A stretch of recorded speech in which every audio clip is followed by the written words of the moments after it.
one day at a time, and like our buddy Andrew Bone, I'm getting ready for a wedding and doing all kinds of stuff around life. But this is where I'm most comfortable, man. This is when I'm talking Alabama football, talking about the product on the field, talking about the guys that just left. This is my happy place, man. So this is where I'm coming to get away from all the craziness. So I appreciate you guys having me for sure. No, we're really excited. And, we told our subscribers on BamaInsider.com to welcome you. So there's a welcome message for you. So whenever you can dip on over to the Talk of Champions premium message board, be sure and say hi to all the subscribers who are eagerly awaiting your analysis of Alabama football. As we head into this weekend, the NFL Combine is finally here. And I was curious to get your take on which particular player has the most to gain from this event. Now, we've noted that Deontay Thompson is not participating, ligament injury. Josh Jacobs will be limited with a growing injury. And then you have Quinnen Williams, who has index finger that's probably going to hold him out from the bench. But out of all the players that are attending the Combine, which do you feel has the most to gain from this particular event this weekend? Yeah, I think that's a little bit of a tough question just because there's so many guys there and there's so many ranges of talent that these Alabama guys kind of bring to the table. I mean, some people you thought might leave early did leave early. Some people you didn't think would leave early ended up leaving early. I do look at the tight end position. I look at a guy like Irv Smith. It's crazy to me when you look at a lot of the breakdowns that you've seen on Irv Smith Jr. since his time at Alabama. There are some people that have him as a first-round talent. There's some people that have him as a third-round talent. The analysis of him tends to skew towards the top or the bottom. So I think getting out on the field, running around, showing his agility, showing his athleticism, I think if he has a good week at the Combine, he could really jump up into that first-round conversation. I think he's at least top two of the tight ends that'll be in this draft. The question is, how early are you going to take these two tight ends? I could easily see him fitting in right there at the end of the first round to a place like the New England Patriots if he shows out well. He's got the toughness. He's got elusiveness. He really has that kind of savvy you look for in the tight end position as a guy who can really make it happen in the NFL. So Irv Smith, to me, he's the one guy that can make that huge jump from, possibly being a mid-rounder if he doesn't have a big week to even entering the conversation into the middle of the first round if he blows them away. We're here with Mike Johnson. He's joining us on the Talk of Champions live on BamaInsider.com. My name is Kyle Henderson. I'm the managing editor at BamaInsider.com. Both our Twitter handles there on the bottom. Be sure and give us a follow on social media, of course, Bama Insider at Bama Insider on Twitter. You can also call in and leave a voicemail. We're going to leave the calls locked in for this show, but you can leave a voicemail, and on our next time with Mike, we'll definitely take your calls and we'll talk some Alabama football. But the call-in number is 205-686-3604. What's up, DJ? I see you on the chat already. We got a bunch of people that come in on our chat, and it's really cool to see, all our subscribers, especially on YouTube, come say what's up. Mike, I was curious. Quinnen Williams definitely looks like a top 5 pick. I mean, we talked about him, the last couple days. What impresses you most when you look at a particular player like Quinnen Williams? I mean, only a junior coming out early for the NFL draft. What do you like most about Quinnen Williams? Well, I think first and foremost, he's a well-rounded football player, and I think that's what really jumps off. He's not just good at one thing and maybe great at the other. He's great at a number of things. And this day and age in the NFL, you have to have that athleticism up front. You and I have kind of joked about it. 10 years ago when I was playing on the 2009 team, you had guys that were just very, they're run stuffers. Terrence Cody, a smaller Marcel Darius than Marcel is now. You had guys that could really stuff the run. Now you need guys that are more athletic. You need 3-down players. And I think if you're going to talk about a defensive lineman entering the top 5 picks, they have to have 3-down potential, and I think he's got that. I think he has elusiveness against the offensive lineman. I think he uses his hands extremely well. I think his his first step is extremely good. He gets up the field, he penetrates gaps, but he takes on double teams well. He skates down the line of scrimmage well against the outside zone runs. He can really capture the running backs and the cutbacks. He peels back on screen plays. He's really a well-rounded player, and I think that's what makes him a nightmare for offensive linemen like myself. You don't want to go against somebody that can do it all. You usually, when you're going up watching the film of a defensive lineman, you say, "Oh, let me pick out this weakness of this guy. Let me see what he doesn't do well." But that's not it with Quinnen Williams. He does it all pretty dang good, and that's why he's looking at obviously the top 5 picks in the NFL draft. He's just so well-rounded. I know you're excited to talk about this next prospect entering the NFL Combine. That's Jonah Williams. What a remarkable year that he had in another junior entering the NFL draft after his junior year. Why do NFL teams want Jonah Williams on their squad? Well, I don't think there's any doubt that he's a day one starter, and it's because of his core strength. It's because of his foot speed. You know, when you look at offensive linemen, particularly left tackles, it's what's their size, what's their arm length, you know, what's their foot speed like. You know, he doesn't have that great size that you like to see in left tackles at the next level. Usually you're looking at guys 320, 325, 330. He's going to be a little bit more undersized. I think he actually already weighed in right around 305, 306. But he's a day one starter at Alabama. When you come to a place like Alabama and you can plug right in the right tackle position and make the switch to left tackle, that's what you're going to love. And I mentioned core strength, and I don't think a lot of people understand when you look at offensive linemen and you're scouting offensive linemen what core strength really does for you. And all I can say is that usually when a defensive end is making moves on a left tackle, he's trying to swat the hands down. Well, if you have good core strength, he's not just swatting your hands, he's swatting your entire body. You can make sure you lock your core in, and they have to move your entire body out of the way, not just your arms, not just your legs. So he's got great core strength. I would say, technique-wise, he probably needs to improve just a little bit with his hand placement. But it's amazing that even with less than stellar technique, he was as good as he was at Alabama. And I think that's why there's so much upside. And I think that's why NFL scouts are drooling over this guy. Like I said, a little bit undersized, a little bit smaller than a lot of people kind of hoped he would come in. I mentioned to you yesterday Andrew Whitworth, the left tackle from the Los Angeles Rams, a guy that played under Nick Saban at LSU. He's kind of in that mold. Now, Andrew Whitworth, 330, 335, but technique-wise, size-wise, the way they play the game, the way they play the offensive tackle position, very, very similar. Just big guys that have good core strength and can really battle with the best of them out there on the edge. My name's Kyle Henderson. He's Mike Johnson. He's joining us today on the Talk of Champions live on BamaInsider.com. You can call into the show 205-686-3604, and you can leave a voicemail that will be played on the show. All our coverage back on BamaInsider.com. Today we're talking about the NFL Scouting Combine, which is taking place this weekend, along with some early spring ball questions. Mike, as we continue with the Scouting Combine questions, is there a particular player that we haven't talked about much going into this weekend's NFL Combine? Who is that player? Who could potentially make a splash? I think this one's got to be Christian Miller, and he's a guy who's had all the fanfare throughout his career. And he's, listen, I loved watching him play. I think that really the way he plays the game, the leadership he tried to instill in this team from a defensive position, I thought was awesome. He's obviously been an incredible, face of this program for quite some time, but you guys know as well as I do, he got dinged up with some injuries. He's been nicked up here and there. He obviously, didn't get to play fully in the national title game. He's a guy that I think has to go out and show that he's healthy, go out and show with the athleticism. When Nick Saban used defenses that dropped Christian Miller into coverage, there was a little bit of stiffness there. The hips didn't swivel like you quite wanted them to. Some of the backpedaling, dropping into the flat, making tackles in open space. There's no doubt he can rush the passer. He has the pedigree. Obviously, his dad was an NFL guy. He's got the length. He's got the lean. He's got the strength. But he's got to go out and show the athleticism. And he's a guy who's kind of that broad window right now, 4th to 7th, the Saturday pick. I think if he has a good week at the Combine, you could see him start to scoot up into some of those Friday selections. People are going to love his IQ. People are going to love what he does at the end position, but he's got to show a little bit of next level ability and also show the ability to stay healthy in these drills. As we move into segment 2 of our Talk of Champions with Mike Johnson, my name is Kyle Henderson. Let's talk about some early spring football questions. Alabama has obviously one of the most dynamic quarterbacks in college football returning in Tua Tagovailoa. What did you like most about him last season from a technicality standpoint, and what does he have to improve on entering his junior season? Well, it's hard to nitpick Tua Tagovailoa. I joked a couple of years ago. I think it was Jalen Hurts' freshman year, and Bama had just lost to Clemson in the national title game. And everybody, what does Nick Saban do? What do you do to change this? And I said, well, they just went 14-1. They lost the national title game with just a couple of minutes left, and you have to be nitpicky. And I guess that's what you have to do if you're looking at Tua Tagovailoa. Obviously, lights the record book on fire. He does all the great things you want him to do at Alabama. I think what I liked most about him from a technical standpoint is just the urgency in his feet, and that's coming from an offensive lineman. I like to see get the ball out. I like to see the urgency in your feet, and I don't just mean like he's urgent to get the ball out. He's urgent to get his feet pointed in the right direction. Anybody who watches technicians, watch Drew Brees in the NFL. His feet are always hopping, and he's turning his shoulders, and he's looking left, and he's looking right.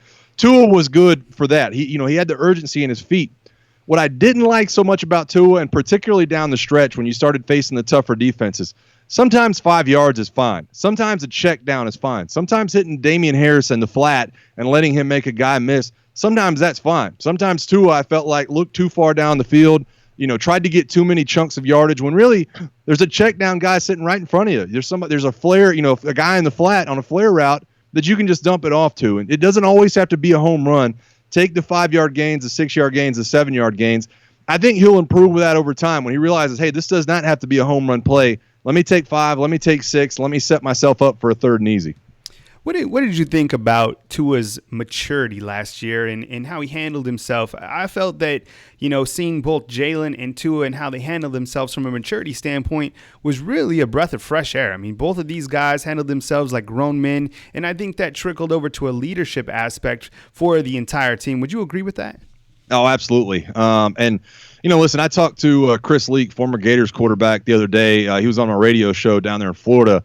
And I asked him about this question. I asked him about being the older guy when Tim Tebow was brought in, and he said, listen, it's turned out to be the blueprint because you had 2 guys that understood the situation and understood they were both better off having each other around. And I think that's what Jalen and Tua both understood last year. And obviously, if you're in Jalen's shoes, you want Tua to act like Tua did last year with the, just taking things in stride and just making sure he's not, trampling all over Jalen and making sure he's okay with Jalen's reps. And in the end, obviously, Jalen's a hero for the way he, his attitude down the stretch. He's going to grow in Bama lore for that. And so I think the dynamic of both those 2 guys, the way they worked around each other, I don't think it was anything short of spectacular. And I think the only reason the team was able to accomplish what they did was because of those 2 guys' personalities. I'm here with Mike Johnson. He's our guest today on the Talk of Champions on BamaInsider.com. My name is Kyle Henderson. Mike, as we continue with our questions in spring football, tons of new faces on this coaching staff. Nick Saban remains a staple, and then there's continuing changes at the assistant coaching positions. How does this affect the team from a continuity standpoint? Do you have any experience with this in the past? And could this potentially be a good thing for this team going into spring football? I think it's a little bit of a toss-up, and I hate to always say that, I hate when fans or media alike look at it and say, well, they'll probably get it done. Nick Saban's the head coach. It's just not that easy. I mean, it's just not. When you go from one guy to the next, a lot of work goes in behind the scenes. Now, Nick Saban is very good at getting these guys to play up to a certain level, but it does take a position coach that knows technique inside and out, that knows how to work these players inside and out. And I've heard that, guys like Kyle Flood, Charles Huff really have taken a no-nonsense approach to their new job. I think that's what Nick Saban was really looking for. I think it could be a hurdle. I don't want to just dismiss it and say, they'll just plug right in. They'll be fine. They're good coaches. I think that's the easy thing to do. I think that's not crediting the players and the coaching staff the way you need to credit them. So it's going to be a tough thing. Anytime you plug a new guy in, now obviously, I switched offensive line coaches when Mike Shula was fired. We switched to Joe Pendry. I had to learn what it was that he liked, what it was he wanted us to do. And once you did that, you hit the ground running. But it obviously took a year for us to figure that out from 07 to 08. Now, Nick Saban's there. You're still going to have the toughness. You're still going to have the technicalities really, honed in. But missing 2 offensive linemen, the caliber they're losing, missing some of the other position players, the caliber that they're losing, early entries, it's just not that easy. So I will be paying close attention in the spring to make sure that really the small technique standpoint that these guys are getting it done in the coaching transition. When you look at the new assistants and who Nick Saban has assembled this year with the coaching staff, is there 1 or 2 assistants that really jump out that could potentially be an upgrade for this coming season? Well, I mentioned Charles Huff a minute ago, the new running backs coach for Alabama that Nick Saban's brought in from Mississippi State. And it's not just so much that he is a running backs coach. He was also the running game coordinator at Mississippi State. And while I think a lot of people had great things to say about Joe Panunzio and his role at Alabama, he's not Burton Burns, and he wasn't Burton Burns. And Burton Burns is who so many people grew to know and love at that running back position. So, I thought that the running game last year was one of the things that I was most disappointed in. I really thought that Damian Harris and Najee Harris would be one of those guys that could get yardage when they wanted to, get 5, 6, get 7. And I really think they came around to bite them. I don't think they could run the ball efficiently when it came to the Georgia game and when it came to the Clemson game and some of the tougher opponents they faced. I'm not saying that Charles Huff automatically is the answer for that, like I just talked about. That's a tough transition. But he's got plenty of talent in his backfield, and I think a guy like that can really teach these players to run with that toughness and understand the schemes and understand where the offensive linemen are going, and really is a big picture kind of guy. That's what I'm hoping Charles Huff is. I need a big picture guy. I need you to understand where the wide receiver is on the backside blocking the safety. I need guys that understand where to run the ball, where their blocks are going, and where to cut. And I think he's going to bring that. Like I said, it's not that I didn't like Joe Panunzio, but I don't think he had the kind of mind that Burton Burns did when it came to a lot of those things. And I think Charles Huff will start to bring that back. Now we'll stay with the running backs. Charles Huff, just a couple years ago, he was working with Saquon Barkley, and we all know how that turned out. This year, he's getting Najee Harris, Brian Robinson, incoming 5-star Trey Sanders. Can you talk about the running backs and how dynamic this duo could potentially be, and how special of a group we could potentially have here at Alabama with this running back duo? Yeah, you know what I think is interesting about this group is that they're all very similar, at least in their body size and type. They're all big running backs, big thundering running backs. Now, last year, if you paid close attention, a lot of Bama fans noticed that Brian Robinson was a kick returner at times, kind of the off returner, staying to the left. That's a big kick returner. And so I think that tells you a little bit about what Nick Saban and the coaching staff thought of his ability to kind of be elusive. So maybe he is a little bit more of that elusive back. Maybe he's the guy catching passes out of the backfield. Another guy who you didn't even mention, Keelan Robinson, another signee out of the Washington, D.C. area.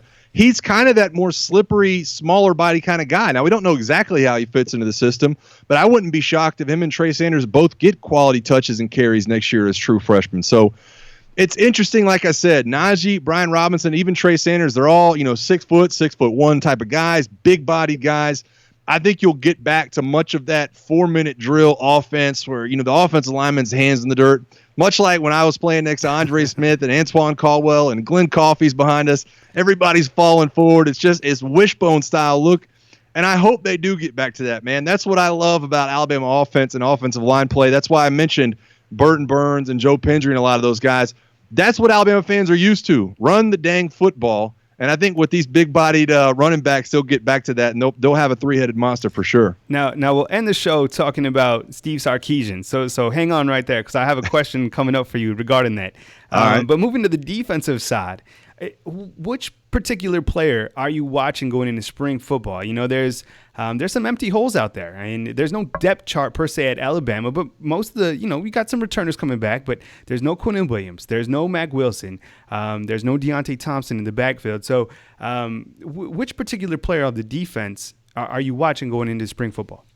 Well, I think it probably starts with Dylan Moses and ends with Xavier McKinney when you talk about the alpha guys, right? I mean, I think that when you talk about alpha guys at Alabama, it's more than probably any other place. I mean, I played with Rolando McClain. I played with Dante Hightower. C.J. Mosley came in, Trey DePriest. I mean, the list goes on. Reuben Foster, these alpha guys. And I think they lacked that a little bit last year. It's not a shot at Mac Wilson, but I think that really his play had some lapses. There were some holes. And I think anytime you have that, it's kind of tough to be a leader when there are assignments missing or when you're not as reliable as you need to be in the middle of that defense. So I do look at a guy like Dylan Moses. I know that they're going to ask him to step into that alpha role. And Xavier McKinney on the backside. Listen, a couple of years ago when they were having linebacker issues, they went back to Minkah Fitzpatrick to fill that alpha role. He really was the communicator and really the guy in front of those defenses. So both of those guys on the defensive side, as returning starters, as guys that know the defense, as obviously guys that are very, very athletic, making a ton of tackles, let's see where those guys lock in at. Let's see during these spring practices, during the 8A game, who's making the calls, who really is the alpha out on the field, or if it's somebody that just comes out of nowhere and really takes the reins of this defense. It'll be very, very interesting to see, but my eyes, when the defense takes the field this spring, is going to start with Dylan Moses and ends with Xavier McKinney because I want to see the communication on the backside. As we stay with defense, Pete Golding named the sole defensive coordinator at Alabama. And if you look at the names that are surrounding Pete Golding on this coaching staff, it's incredible. You have Sal Sinceri, you have Brian Baker, you added Charles Kelly, who was a former defensive coordinator at Florida State. So he has a ton of experience around him. How would you like to see the defense overall improve from a schematic standpoint? Well, I just mentioned communication. I think that's the easiest answer. I think that's the most obvious answer. There were times last year when there just wasn't the communication you needed. And the defense at Alabama, more so than almost anywhere I've seen played or watched on film, they play as a unit. You know that if you're blitzing on the front side, you have to get there and help out your brother that's in coverage on one-on-one coverage because he doesn't have any help over the top. There was a disconnect in that last year. Some of the timing seemed to be off. At times, a lot of the edge defenders kind of got lost in the mix. You wondered really, who had the flat? How are these running backs getting outside on this defense? Bama's been known for contain. Bama's been known for linebackers flowing over the top, for guys like Reuben Foster that can run, 4.7 40s that can fly out into the flats and make tons of tackles. You have to have that communication. You mentioned Sal Sinceri. He's also a guy that I was around that was on my coaching staff back there 10, 11 years ago. He's got, he's coached the likes of Julius Peppers and Charles Johnson and all these guys throughout his time in the NFL. He knows how to get after the passer, but more than anything, he knows how to rush certain passers. Hey, can we speed rush this guy? Do I need to rush the tackles down the middle? Do we need to be worried about an elusive quarterback escaping the pocket? Do I need to be worried about some of the edge runs? Sal Sinceri gets the whole picture. And for a young guy like Pete Golding, although I'm a huge believer in Pete Golding, he's still a young guy. He hasn't seen half the years that Sal Sinceri has at that defensive line position. So the communication and just playing as one unit, understanding where the rest of the defense is exposed, I think that's what a lot of these new defensive coaches will bring to the table. And hopefully Nick Saban can get a lot of these guys under their wings and getting them to coach at that level as well. All right. I'm really excited to get your take on this. Moving back to the offensive side of the football, your initial thoughts or your thoughts in general with Steve Sarkeesian coming back to Alabama as the offensive coordinator. Yeah, I'm an ex-Atlanta Falcon. Obviously, I watched a lot of Steve Sarkeesian the last couple of years, and I'm actually a big Steve Sarkeesian fan. I think a lot of people get caught up in his exit from Alabama and, the national title game loss, where obviously that's going to be a mark on him, and then leaving the program a month later. I like to remember the University of Washington, Steve Sarkeesian, the guy that was a very, very good Power 5 head coach that was wanted by USC before he ran into some of those personal issues he was having. So I think that he's a guy that knows offense. I think he's a guy that knows the quarterback position. I think he understands how and when to get guys open. I do have questions about the red zone offense. When you look at the yardage the Atlanta Falcons had with Matt Ryan and Julio Jones and Mohamed Sanu, the yardage was there. But between the 20s, the yardage was there. They were able to do what they wanted to. They ran some super screens and some quick passes and really had a dynamic way of getting the ball out of Matt's hands. They get inside the 20, inside the 10, all of a sudden you're asking questions about who's going to get the ball and how you're going to get it to him. And that's something Alabama struggled with last year. So I think if you're Steve Sarkeesian, get in with some of these other coaches, get in with some of these other coordinators or former coordinators, figure out a way to find some red zone points. And I think this could end up being a home run hire. I honestly don't know how Nick Saban's going to be able to keep Steve Sarkeesian around for more than 1 year. And I know that's not what Bama fans want to hear, but Steve Sarkeesian's a guy who is a head coach in the making once again. Once he has proven himself in the Nick Saban rehab center, this guy will be back coaching a Power 5 program before you know it. Do you feel that a balanced attack would be better suited for this offense? I mean, last year, with the air attack, it was incredible. You saw drives that were 30 seconds, 20 seconds, first play scoring drives. You kind of touched on it a little bit before with the power game from these running backs. Would you like to see a more balanced attack to keep the opposing offense off the field a little bit for the 2019 season? What's your take there?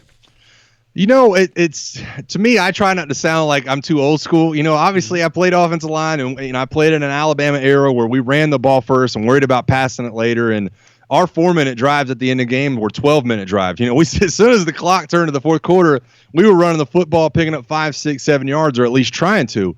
I think, listen, it's a rich problem to have, right? Oh, we might not want Tua to throw any more bombs 60 yards down the field. So I try not to complain too much. But at the same time, the formula that Nick Saban's always used at every stop he's been at is, hey, time of possession, winning the turnover battle, getting your defense off the field on third downs. And I think they strayed from that a little bit last year. And I think Nick Saban would admit to that you get away from kind of the ground and pound and the time of possession in terms of getting more points. But the problem is when you run up against elite defenses and defenders the way you did at the end of last year, and you don't have that running game in your back pocket, or you don't have the ability to pick up 3rd and 1, 4th and 1 the way they showed in the Clemson game, that can come back to bite you. So I don't think they need to change it and be more balanced per se. I just think early in the year, I'd like to see them focus more on some of these short yardage situations and not just say, we'll get to the running game later. Let's focus on it. In the first half of the season, let's focus on the running game and really getting these offensive linemen and running backs to be a cohesive unit. I think it'll pay off in the end. We got a few more minutes on the Talk of Champions Live with Mike Johnson. My name's Kyle Henderson. Be sure and catch all our coverage at BamaInsider.com. Scouting Combine right now, the results and the measurements posted at BamaInsider.com. Tons of coverage. Recruiting coverage from Andrew Bone and our team writer, Tony Tsoukalis. Mike will be joining us this spring season to help with the analysis side of Alabama football, which we're really excited about. And we're talking about Alabama football today. The first half of the show focused on the Scouting Combine. The second half of the show focusing on a bit of questions going into spring football. Michael, we have a few minutes left. I wanted to see if you have any sleeper player or players going into spring football that people should keep their eye on for the 2019 season. You know, it's tough because obviously Bama is the kind of program that plugs in guys one after one. And you know, this is a rival side of the Bama Insiders. You guys do such a good job of covering these up-and-comers.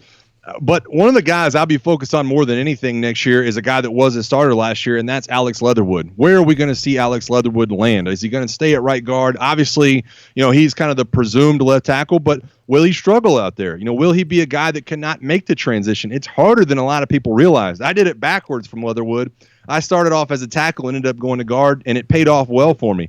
I think if he can prove mentally, even with the coaching changes, even with the changes of players around him, that he can really take on that left tackle position, I think that'll send this offense to the next level. Everybody that saw him play left tackle in the national title game against Georgia knows he has the ability. Does he have the mental capacity to do it? And I think that's going to be one of the biggest question marks. Aside from the up-and-comers, aside from the early enrollees and the true freshmen, I want to see if Alex Leatherwood can take over that left tackle role and start to be that captain that's really going to have to start coming out on this offensive line. You're missing Jonah Williams and Ross Pierce-Baker now. Who takes over those roles on the offensive line and really gets that unit to play together? I think for me, when you look at the defensive side of the football, I'm really curious to see a player like Antonio Alfano. He's came into Alabama. He's already put on 17 pounds, and it's going to be interesting to see what particular position he plays. Is it going to be on the a defensive end? Is it going to be a defensive tackle? And I think he could be intriguing defensive tackle just with his athleticism and his size. I mean, I saw some footage from the All-American game before he got to Alabama, and he was just ferocious. Got out to the quarterback, beat opposing linemen. Now, this is a whole different level coming to the college level, so he's a guy I'm certainly watching to see if he could make a year one splash. Before I let you go, Alabama has 15 early enrollees. How important is that from a developmental standpoint? You get these guys in just after December. You get them in January. They're a part of the fourth quarter program. And then they get spring ball. And then they get the summer to work out. And then they enter August really as almost sophomores. How big is that to get 15 guys in-house right after December? I mean, I'd signed in the class of 2005. You know, I came in, so long ago. It seems like I'm feeling so old. We didn't have that opportunity. We didn't have that option. You know, I got there and we were under Kent Johnston, who was the, head strength coach there. We did some good work under him. I don't think we were, really at our peak of what we could have been, physically. And then, Scott Cochran comes in a couple years later and he broke all of us. I mean, he broke all of us down and built us back up. And I think getting, a fourth quarter drill and spring drills in your system, people don't understand. You don't grow your most during spring practice. You do it afterwards. You do it after you get all the repetitions. Then you go back and you can watch film. You can, you're laying in bed at night and you're thinking about the schemes and you're thinking about your head placement and your footwork for these certain drills. And you'll do that all summer. And then you'll spend the summer working on the things that you showed on film during spring practice. I didn't get a chance to do that coming in as a freshman. I ended up redshirting, as a lot of guys did back then. But you see that less and less because of the early enrollees. It's a huge advantage for these guys to come in, get to know their surroundings, get to know their coaches, and not have to step right into a football season. They get a whole off season before they have to step on the field at Bryant-Denny. Great stuff, Mike. Great stuff. Great initial first Talk of Champions. Would you agree? Oh, I loved it, man. This is going to be a lot of fun. I'm looking forward to talking Bama all the time with you throughout the spring, man. This is what I love, and I'm feeling at home right now. No doubt. Sure. Please follow Mike on Twitter, MPJohnson79. He's going to be a part of the BamaInsider.com family for the spring season. So going over to the Talk of Champions, say what's up to him on the premium message board. Of course, give him a follow on Twitter. We're going to have a call-in show with Mike on our next segment where you can call in and talk with both of us, pepper us with Alabama football-related questions.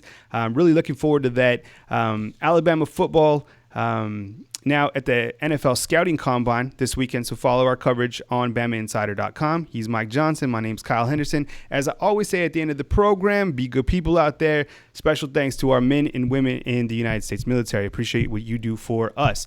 From beautiful Tuscaloosa, Alabama, Mike's in beautiful Atlanta, Georgia. This is the Talk of Champions live on BamaInsider.com. We will catch you next time. Thank you so much for joining us on the program. See you soon.